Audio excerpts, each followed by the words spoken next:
Praise the lord. Shrimati Charles Cowman గారి రచనల నుండి ఎడారిలో సెలయేర్లు అను గ్రంథము నుండి అనుదిన ధ్యానములు. నీవు హిమము యొక్క నిధులలోనికి చొచ్చితివా? ఆపత్కాలం కొరుకును, యుద్ధము కొరుకును, యుద్ధ దినము కొరుకును నేను దాచి ఉంచిన వడగండ్ల నిధులను నీవు చూచితివా? యోబు గ్రంథము 38వ అధ్యాయము 22-23 వచనములు. మన శ్రమలే మనకి గొప్ప అవకాశాలు. చాలాసార్లు వాటిని ఆటంకాలుగా భావిస్తాం. ఇకపై మనకొచ్చే ఇబ్బందులన్నీ దేవుడు తన ప్రేమను మన పట్ల కనపరచడానికి ఎన్నుకున్న మార్గాలను గుర్తించి ఆయన సన్నిధిని ఆ కష్టకాలంలో మనం వెతికినట్లయితే మన జీవితమంతా విశ్రాంతి, ప్రోత్సాహం, వివరించలేనంత శక్తితో నిండి ఉంటుంది. అప్పుడు ప్రతి కారు మేఘము ఇంద్రధనుసు అయిపోతుంది. ప్రతి పర్వతము మన స్వర్గారోహణకి దారినిస్తుంది.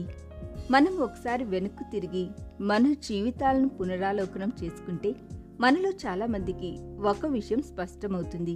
అదేమంటే మన పరమ తండ్రి మనకు తన కృపను, విస్తారమైన దీవెనలను ఇవ్వడానికి ఎలాంటి సమయాలను ఎన్నుకున్నాడంటే మనం పూర్తిగా వేసారిపోయి అన్ని వైపుల నుండి దారి మూసుకుపోయిన సమయాలను, దేవుని నుండి విలువైన ఆభరణాలను నల్లబట్టలు వేసుకున్న సేవకులు మురికిగా ఉన్న పెట్టెలో పట్టుకొస్తుంటారు. అయితే ఆ పెట్టెలో రారాజు భవంతిలో నుండి బయలుదేరబోతున్న పెండ్లి కొడుకు పంపిన సిరులన్నీ ఉంటాయి. చీకటిలో ఆయనపై నమ్మకం ఉంచండి. మనకు అర్థం కాని సంభవాల మధ్య నిశ్చలమైన విశ్వాసంతో ఆయన్ను గనపరచండి.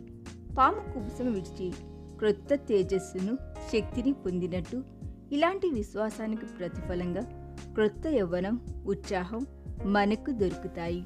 దేవుడు చూసినట్టు రేపులోకి మనం కూడా తొంగి చూడగలిగితే ఇప్పటి ఈ దుఃఖం మనల్ని ఏం చేయదు. ఆనందాలు ఎదురు చూస్తున్నాయి, దుఃఖాలు తెరమరుగవుతున్నాయి. దేవుడికి తెలిసినట్టు రేపులో ఏముందో మనకీ తెలిస్తే చీకటి వెంట వెలుగొస్తుందని, మసకదారులు రాజబాటలవుతాయని ఏం చేస్తాయి?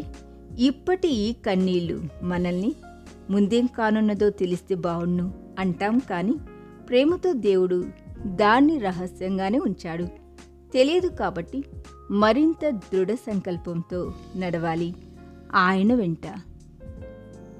ఈ దిన ధ్యానము మనందరి ఆత్మీయ జీవితమునకు ఆశీర్వాదకరముగా ఉండునుగాక. ఆమేన్.